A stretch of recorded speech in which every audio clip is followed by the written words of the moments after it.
Bismillah. Assalamualaikum warahmatullahi wabarakatuh.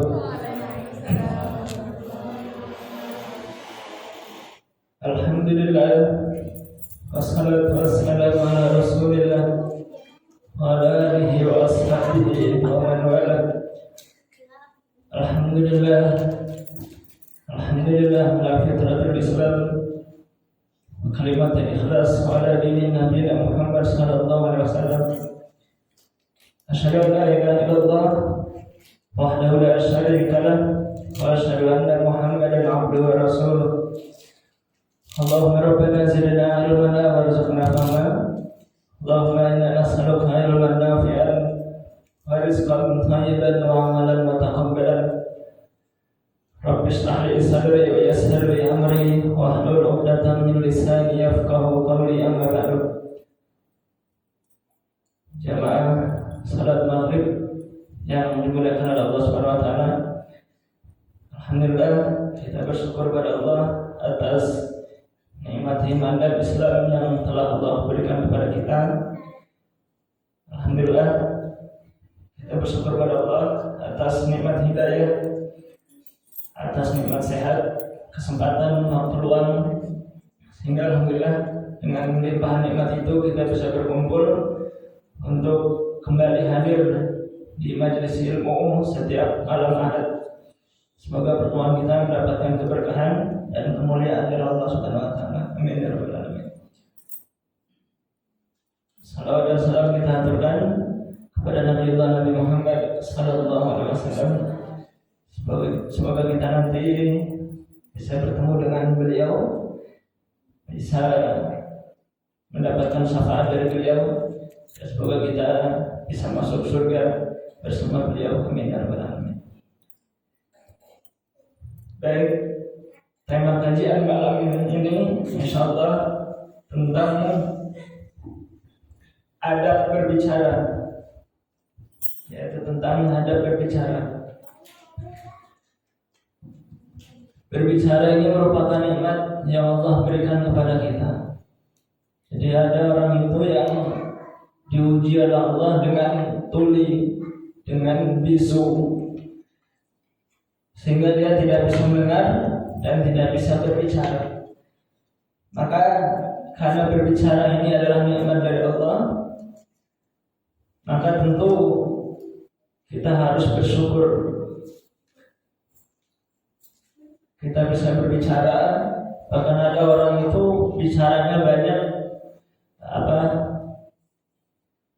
memahami bahasa Arab, bahasa Inggris, bahasa Indonesia. Bahkan kalau sekarang ada orang yang bisa bahasa semut, itu kan canggih. Nah, berbicara ini merupakan nikmat yang Allah berikan kepada manusia.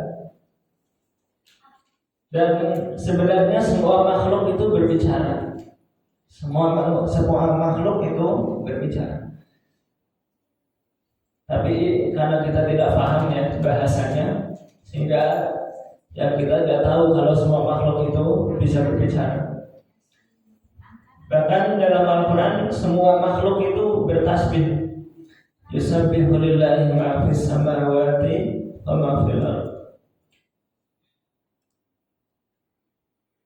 Maka dalam Islam berbicara ini diatur. Allah berfirman dalam surat Al-Ahzab ayat 70. Insyaallah ayatnya sudah hafal ya. A'udzu billahi minasyaitonir rajim. Ya ayyuhalladzina amanu taqullaha wa qulu qawlan sadida. Hai orang-orang yang beriman, bertakwalah kamu sekalian kepada Allah dan berkatalah dengan perkataan yang benar. Pakai sin ya, sadida, bukan syadida. Kalau pakai sin, sadida itu perkataan yang benar, perkataan yang baik. Tapi kalau syadida pakai sya, itu perkataan yang keras. Syadid. Wahai orang yang beriman, bertakwalah kepada Allah dan berkatalah dengan perkataan yang baik, perkataan yang benar. Di sini perintah takwa Allah Subhanahu wa taala sandingkan dengan perintah berkata yang baik. Ya ayyuhalladzina amanu ittaqullah wa qulu qawlan sadida, dan berkatalah dengan perkataan yang baik. Jangan berkata yang buruk, jangan berkata yang kotor. Maknanya apa? Maknanya ciri orang yang bertakwa itu adalah perkataannya baik. Perkataannya tidak kotor, perkataannya tidak kasar. Maka ketakwaan seseorang itu bisa diukur dengan perkataannya.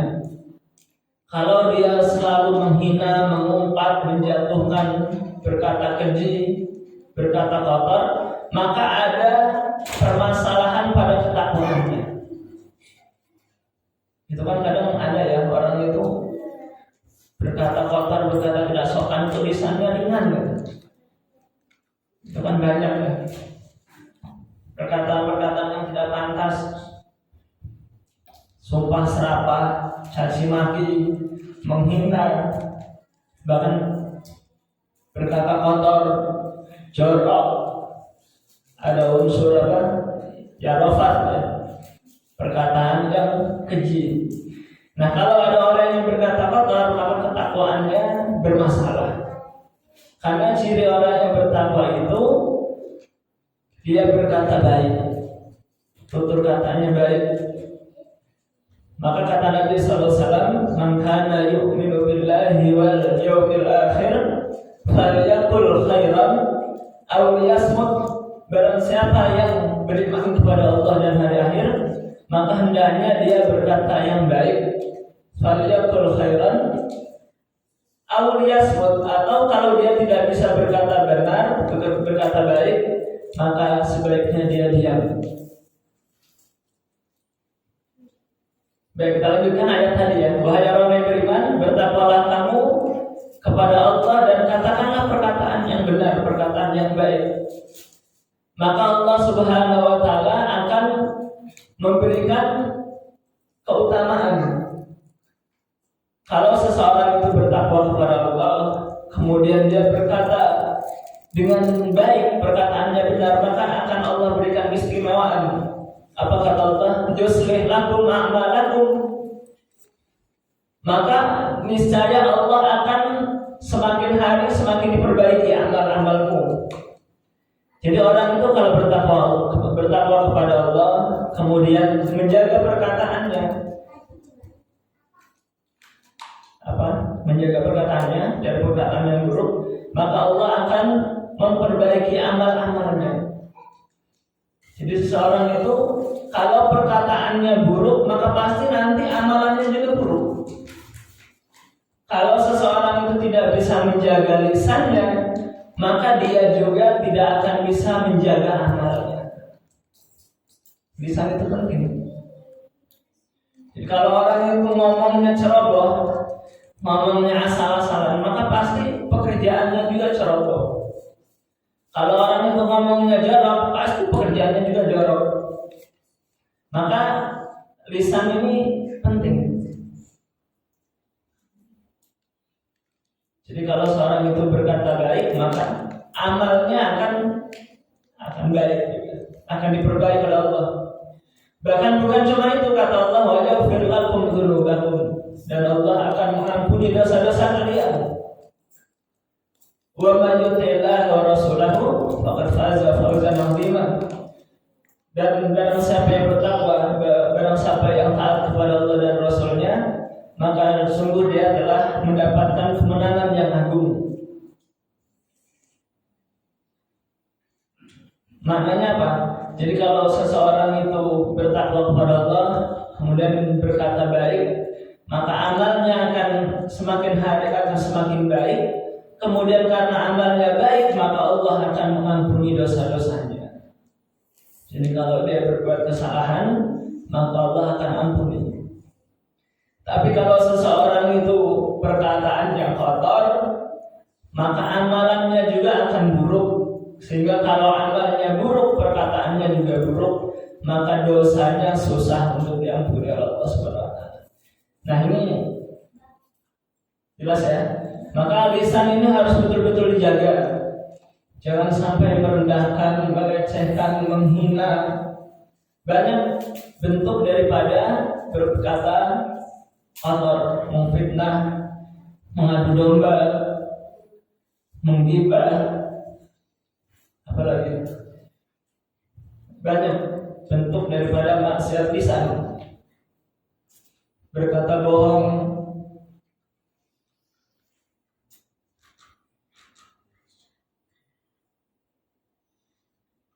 termasuk menghina tadi ya.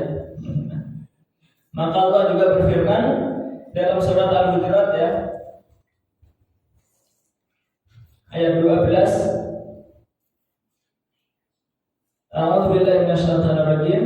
Ya ayyuhalladzina amanu ijtanibu katsiran minadh-dhann inna ba'dadh-dhanni itsmun wa la tajassasu wa la taghtab ba'dukum ba'dha ayuhibbu ahadukum ay ya'kula lahma akhihi maytan fakarihtumuh wattaqullaha innallaha tawwabur rahim. Ini yang diseru orang-orang yang beriman ya. Tadi yang pertama ya ayyuhalladzina amanu, ya ayyuhalladzina amanu taqullaha wa qulu qawlan sadida. Yang diseru orang-orang yang beriman agar orang beriman ini benar-benar berkatanya dijaga, perkataannya dijaga, harus berkata yang baik-baik saja. Karena selaras dengan hadis Nabi tadi ya, man kana yu'minu billahi wal yawmil akhir falyaqul khairan aw liyasmut. Jadi Allah tidak mengurusi orang-orang kafir. Karena orang kafir itu ciri-cirinya kalau berkata ya dusta. Kalau dia janji hianat, ya kan? Kalau berjanji dia ingkar. Kalau dipercaya dia hianat. Orang-orang munafik, orang-orang kafir. Maka kalau enggak usah bicarakan orang kafir, karena orang kafir itu pasti seperti itu. Maka orang yang beriman jangan sampai sama dengan orang-orang kafir. Maka yang diseru ayat-ayat untuk berkata baik ini adalah orang-orang yang beriman.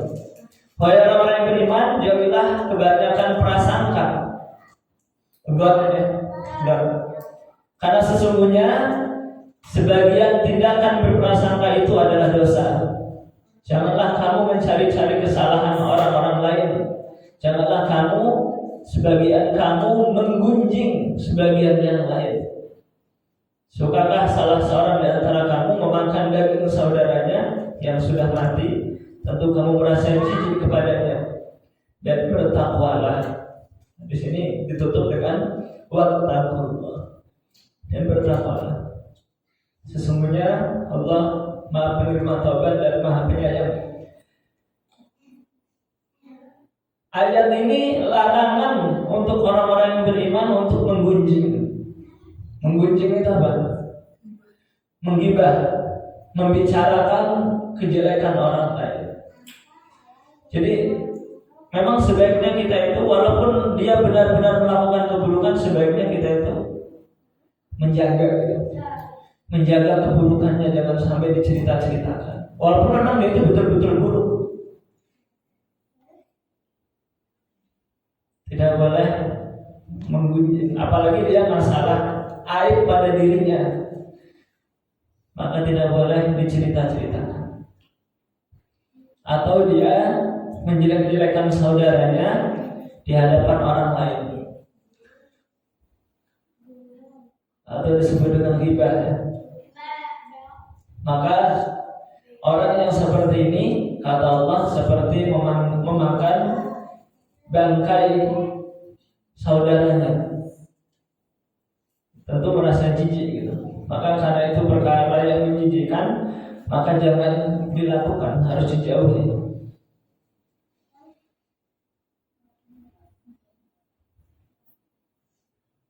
Kemudian ayat tentang mencela sama dia awali dengan ya ayyuhalladzina amanu ya. Surat Al-Hujurat ayat 11. Ya ayyuhalladzina amanu la yaskhar qaumun min qaumin asa ayyakunu khairan minhum wala nisa'un min nisa'in asa yakunna khairan minhun wala talmizu anfusakum wala tanabazu bil alqab bi'sal ismul fusuq ba'dal iman wa man lam yatub fa ulaika humudz zalimun. Ini juga ayat ini diawali dengan ya ayyuhalladzina amanu, wahai orang-orang yang beriman. Janganlah suatu kaum mengolok-olok menghina kaum yang lain, karena boleh jadi mereka yang diolok-olok itu lebih baik dari yang mengolok-olok. Jadi kita nggak boleh menghina saudara kita, karena bisa jadi yang kita hina itu lebih baik daripada kita.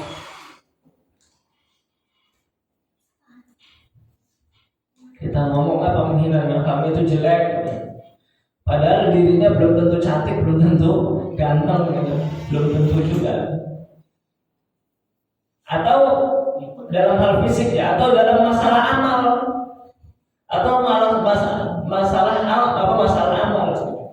Kamu itu pemalas, dasar kamu itu pemalas.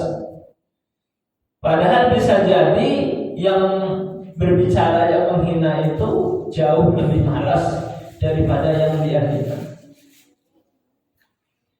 Maka jangan sampai orang yang beriman itu menghina atau mengolok-olok. Kemudian kata Allah, wala tanabazu bil alqab, wala tanabazu bil alqab. Jangan memberi lakop yang buruk. Lakop itu apa? Julukan, panggilan. Jadi kalau ada kawan, ada namanya ya dipanggil namanya. Jangan dipanggil apa? Wah pendek, nggak boleh. Atau apa lagi? Ngantukan. Walaupun dia ngantukan, walaupun memang dia benar-benar pendek, nggak boleh. Wala tanabazu bil alqab. Tidak boleh kita memberikan lakop-lakop yang buruk.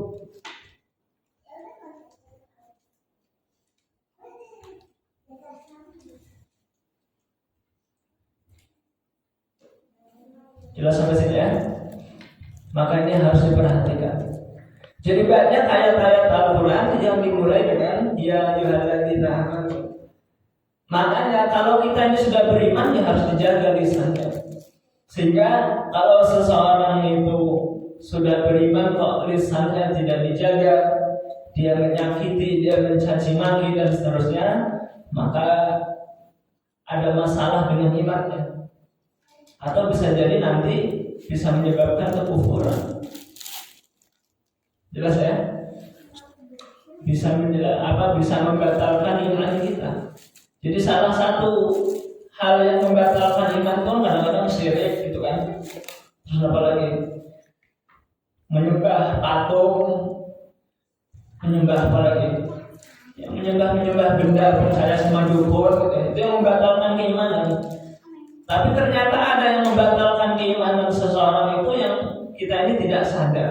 Yaitu salah satunya kita berkata kotor. Berkata yang perkataan itu menyakiti saudaranya.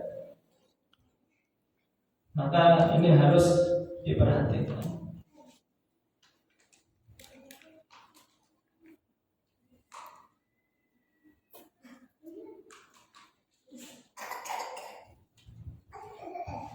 Nabi sallallahu alaihi wasallam bersabda, "Laisal mu'min bit-ta'an wal-la'an wal-fahish wal-badi'i." Kata Nabi, hadisnya riwayat Bukhari. Kata beliau, seorang mukmin itu bukanlah pencela. Seorang mukmin itu bukan pengutuk yang melaknat. Jadi tidak boleh melaknat ya. Tidak boleh mencela. Seorang mukmin itu bukan pencela, bukan pelaknat, bukan pengutuk. atau yang keji pembicaraannya, berkata kotor ya, berkata keji, atau dia mudah mencela atau mudah mengutuk.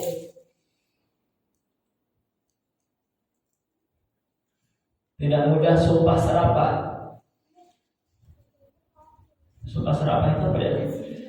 Mendoakan yang jelek-jelek gitu. Mudah betul mendoain jelek orang gitu. Oh dasar kamu semoga apa gitu. Mudah betul. Padahal itu dilarang. Tidak boleh. Apalagi sama anak sendiri, naudzubillah. Jelas ya? Jadi seorang mukmin itu bukan pencela, bukan pelaknat, dan bukan orang yang berkata keji. Ini penting.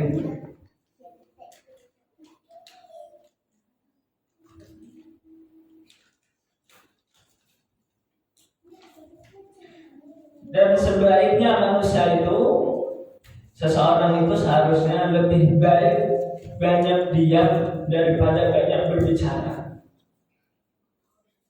Aisyah radhiyallahu anha qalat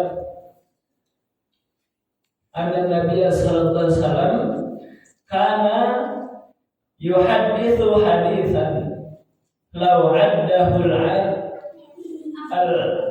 al-ahsan la ahsan.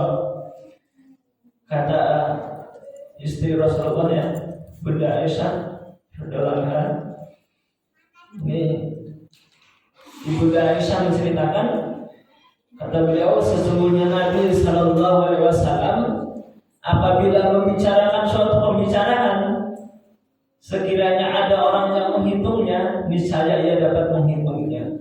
Nabi itu sedikit berbicara. Jadi kata beliau, seandainya ada orang yang menghitung pembicaraan Nabi, itu maka dia dapat menghitungnya. Karena Nabi itu nggak banyak berbicara, berkata yang baik-baik atau yang penting-penting saja. Kita ini kadang kalau udah kumpul apa aja diomongin gitu kan, ya kan? Entah diri kita sendiri, aib kita, atau teman kita yang hadir, ya dia diomongin, yang nggak ada juga diomongin. Banyak bahan omongan gitu. Nah ini bahaya sebenarnya. Apalagi kalau emak-emak, ibu-ibu gitu kan, banyak betul bahan omongan gitu.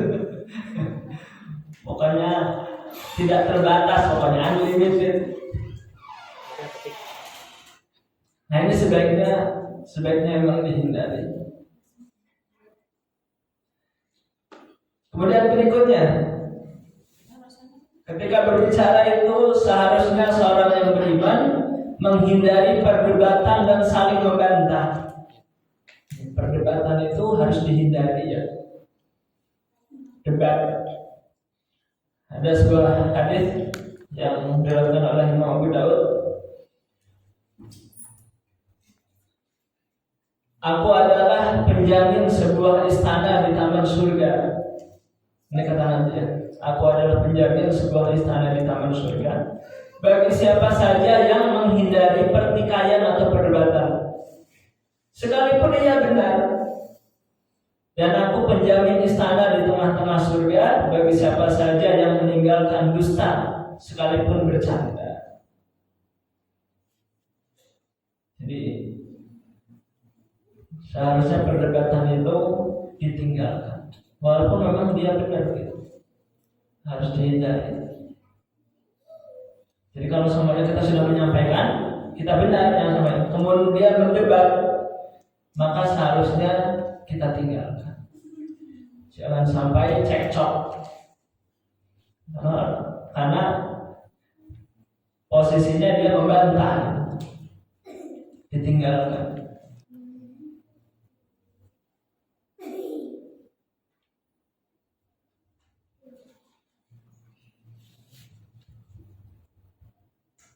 Kemudian salah satu daripada menjaga lisan adalah tidak semua yang didengar harus disampaikan.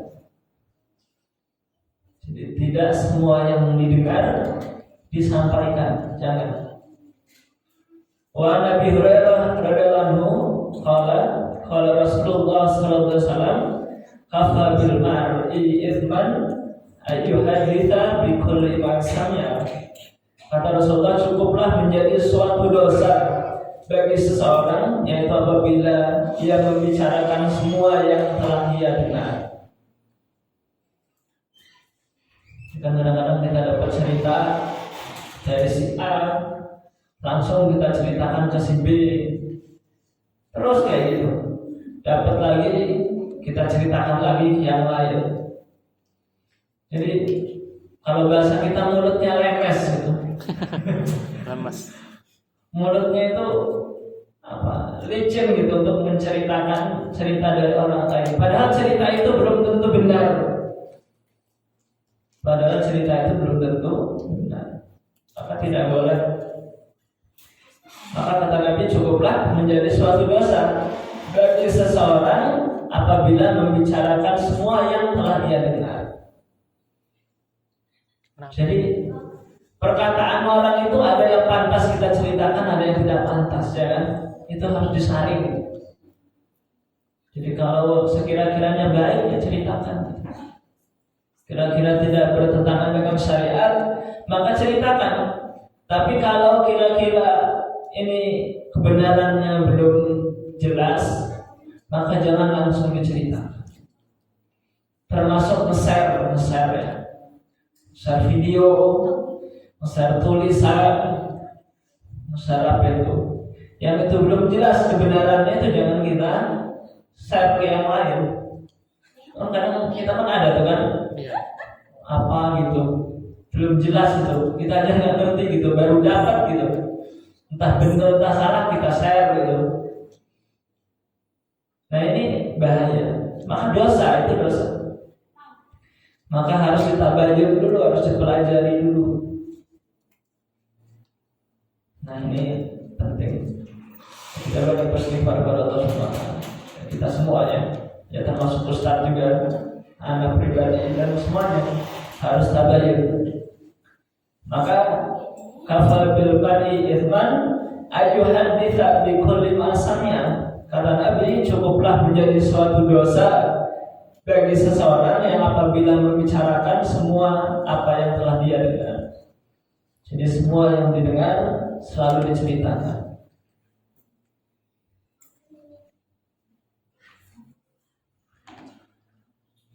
Kemudian terakhir ada perintah dari Nabi Sallallahu Alaihi Wasallam agar ketika kita berbicara itu dengan suara yang dapat didengar. Jadi ini ada perintah dari Nabi agar kita ini berbicara, suara kita bisa dapat didengar. Jangan berbicara kok suaranya orang itu jadi bingung gitu, entah apa yang diucapkan. Maka berbicara dengan suara yang jelas, lugas, ya intinya dapat didengar ya. Ini juga salah satu dari syariat. An Aisyah radhiyallahu anha qalat, kana kalamu Rasulillah sallallahu alaihi wasallam kalaman faslan yafahamuhu kullu man sami'ahu. Jadi ini ada hadis dari Bunda Aisyah ya, istri Rasulullah, bahwasanya perkataan Rasulullah SAW itu perkataannya sangat jelas sehingga bisa dipahami oleh semua yang mendengar. Jadi Nabi itu kalau berbicara fasih, sebagaimana Nabi Harun. Nabi Harun itu Allah berikan kelebihan yaitu fasih. Beda dengan Nabi Musa ya. Karena kan sejarahnya kita sudah tahu semua. Nabi Musa itu ketika Allah masih kecil, beliau makan api. Bara api. Makan bara api. Dan Rasulullah ini berkata fasih. Setiap apa yang disampaikan oleh beliau, maka pasti para sahabatnya paham. Bahkan musuh-musuhnya juga paham.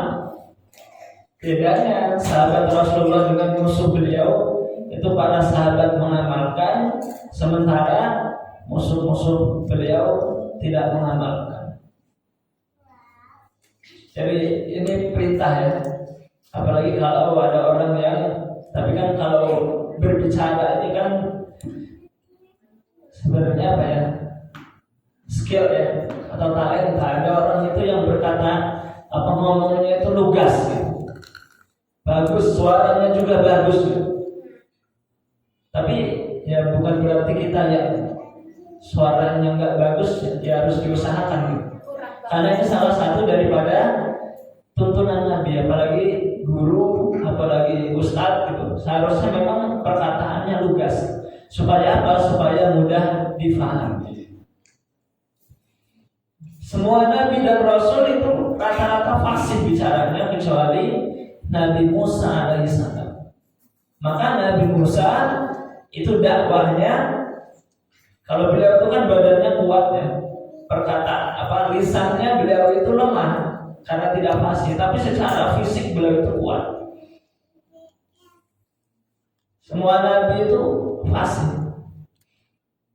Sehingga Allah Subhanahu wa taala mengutus Nabi Harun, saudaranya ya. Adik saudaranya itu adik atau apa itu? Adiknya ya. Ya kalau dia akhi ya bahasa Al-Qur'annya, saudara laki-laki. Tapi Allah itu kakaknya atau adiknya itu nanti dicari lagi. Kalau kakaknya berarti ya. Iya itu. Nggak mungkin bapaknya karena bahasanya akhi.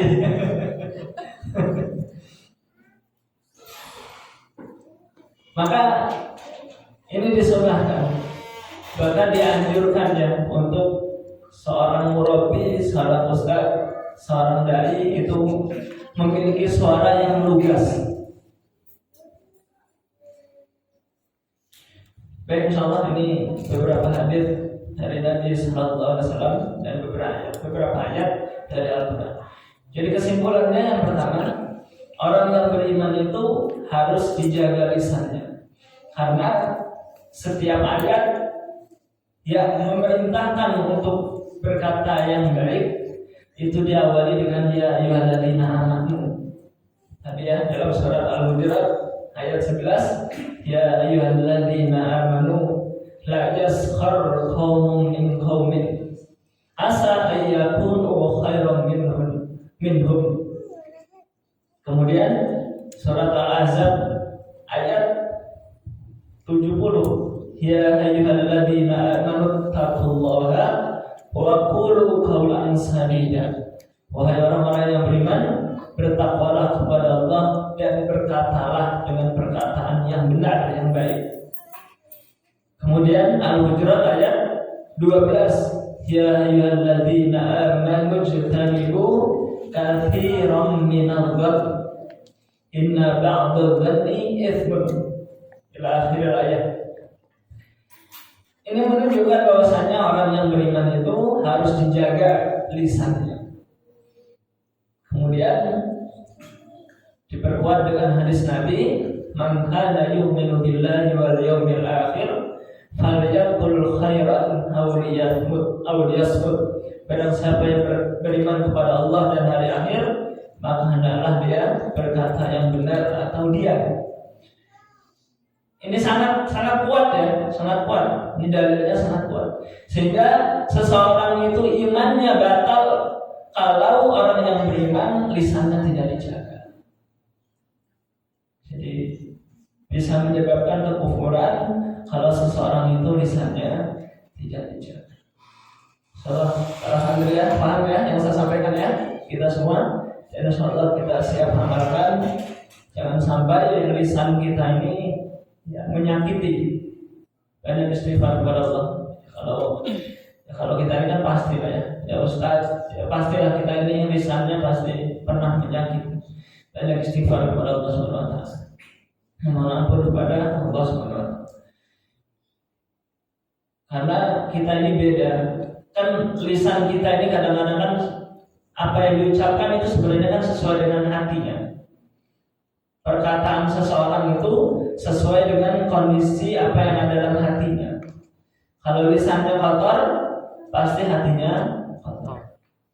Rasulullah itu tidak pernah mencaci, memaki, karena hatinya bersih.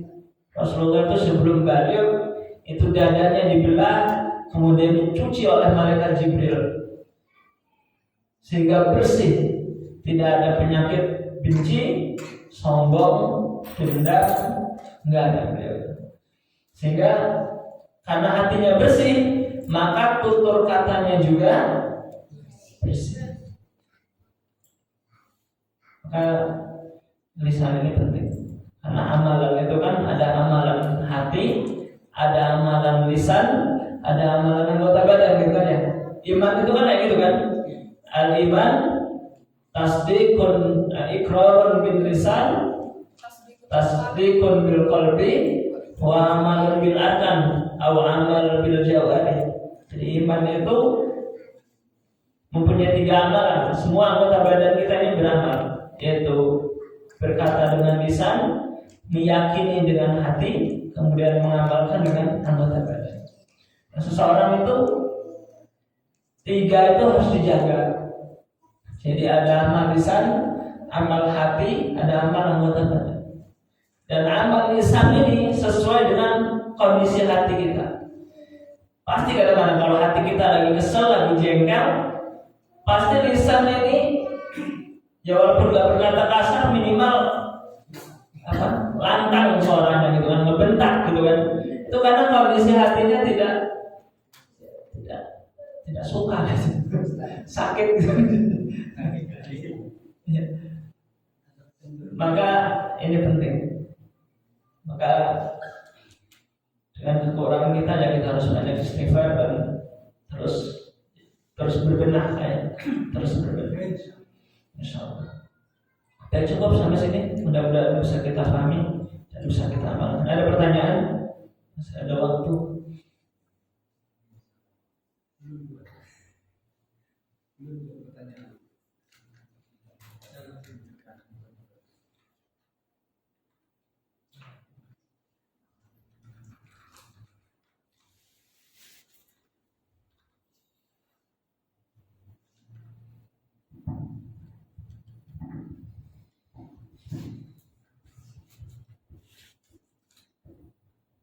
Dan ada hal yang sering kita dengar ya, perkataan adalah doa ya. Itu kan dari lisan juga kan. Kalau kita doa itu kadang pakai hati atau pakai lisan. Sebaiknya doa itu pakai hati atau pakai lisan? Hah? Pakai hati. Pakai hati atau pakai lisan doa itu? Hah? Dua-duanya. Lisan. Pakai lisan dengan cara sir. Kalau zikir itu pakai apa? Pakai lisan atau pakai hati? Pakai tasbih. Pakai tasbih. Tasbihnya diputar, hatinya diam aja, lisannya juga. Padahal lagi ingat-ingat siapa aja tangan yang belum lunas. Zikir juga menggunakan hati dan menggunakan lisan dengan cara sir atau jahat. Maka perkataan ini harus dijaga karena lisan itu adalah doa. Jadi lisan perkataan adalah doa. Maka jangan sampai lisan kita ini berkata buruk, mencaci diri sendiri atau mencaci orang lain itu adalah doa. Apalagi orang tua yang dia sumpah serapahnya kepada anak sendiri, nah itu doa diaminkan oleh malaikat. Maka lisan itu harus betul-betul dijaga. Maka kalau kita berdoa itu afdalnya ya harus dilisankan gitu, sir ya, dengan cara sir, jangan dia dengan cara sir. Dan sebagaimana kita sholat kan, sholat itu kalau baca Al-Fatihah dalam hati atau pakai lisan? Pakai lisan tapi sir kan. Jangan Allahu Akbar diam aja, mulutnya enggak tahu ruku. Sebaiknya di kalau sir itu ya dibaca gitu. Mulut kita, lidah kita, rongga mulut kita itu bergerak Ya termasuk doa. Maka ini harus diamalkan. Kalau misalnya mudah-mudahan apa yang disampaikan bisa bermanfaat untuk kita semua, bisa kita pahami dan bisa kita amalkan. Kalau ada yang kurang, silakan nanti dilengkapi. Kalau ada yang kurang cocok, silakan nanti dicek lagi, dipelajari lagi. Mudah-mudahan Allah bisa memberikan kita untuk amalkan. Kita hadirin alhamdulillah. Subhanallah. Asyhadu an la ilaha illallah. Assalamualaikum warahmatullahi wabarakatuh.